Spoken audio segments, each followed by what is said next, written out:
It's 5:18 p.m. You've got a busy city park. Kids playing, families out for a walk, a perfectly safe, normal environment surrounded by hundreds of people. And then, A sudden, piercing scream. Total chaos erupts. The crowd completely freezes for a split second and then just swarms toward the center of the park. Down on the grass is a woman named Emma Parker. She has a fatal injury to her neck.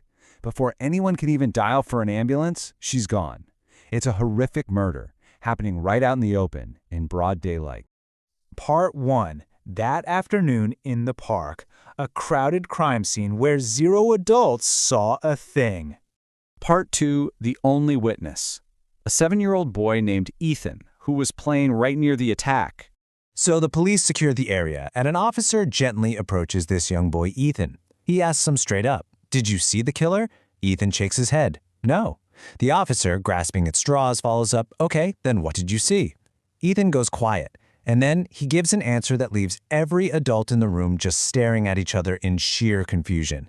He simply says, "A red balloon." Part 3. Mystery of the Red Balloon. Following a bizarre clue.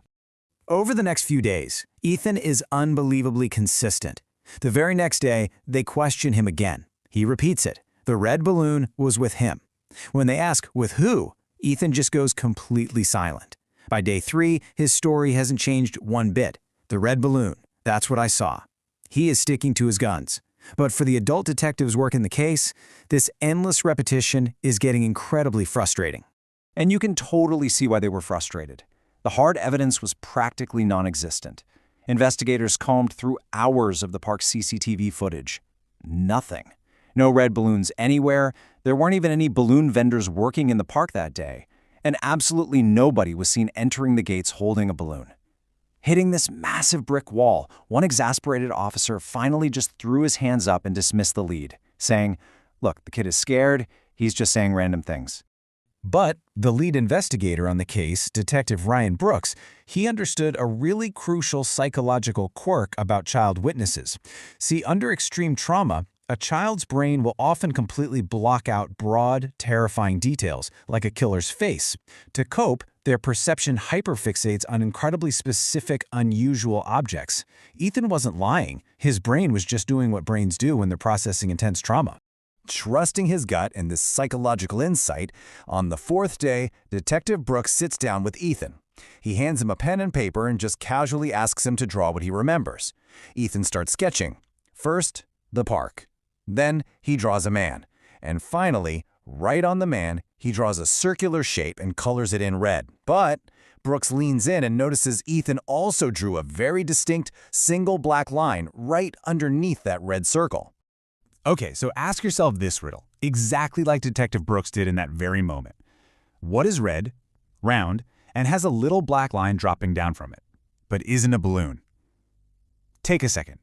Think about what a terrified 7-year-old kid might misinterpret in a split second of pure panic. Part 4. The Real Truth. A Massive Breakthrough.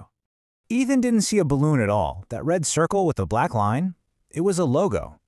Specifically, a logo stitched onto the left chest of the park cleaners' uniforms. From a distance, to a scared little kid, a round red patch on a shirt looked exactly like a red balloon on a string. Brooks immediately bolts back to the CCTV footage. He scours the tape and finally spots a park cleaner who is conveniently in almost every single camera frame right before the murder, almost like he was actively trying to be seen working. The cleaner's name? Jacob Reed. Part 5. The Motive. The chilling reality of a killer hiding in plain sight. The moment they pulled Jacob's mobile phone data, a mountain of hard evidence just cascaded in. First off, they found out he actually knew the victim, Emma. His call records and GPS pinged him at the exact scene of the crime. But here is the smoking gun, the motive. Digging deeper, police found that a few weeks prior, Emma had filed a formal corruption complaint with solid proof.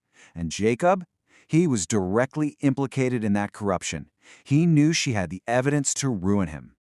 Armed with all this, Detective Brooks brings Jacob into the interrogation room. Imagine the tension.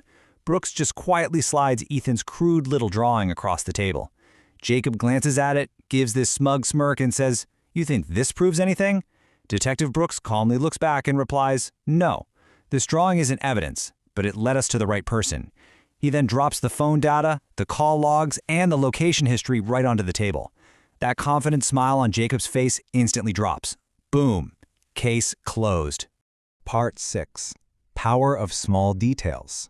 The Psychology of Human Perception. Fast forward to the aftermath. The case is solved, and little Ethan is actually back playing in the park. Detective Brooks is standing nearby, watching. He walks over and asks Ethan one final question. "You really couldn't remember his face?" Ethan just shakes his head. No. The sheer trauma of the event had completely erased the killer's most identifying feature from his memory. But the really crucial takeaway here is what Ethan says next. He looks up and says, "But I remembered the red balloon." Detective Brooks couldn't help but smile. Think about it. The single piece of information that literally every other adult dismissed as the random babbling of a scared kid, that was the exact key that unlocked a whole puzzle. It really leaves us with a fascinating thought.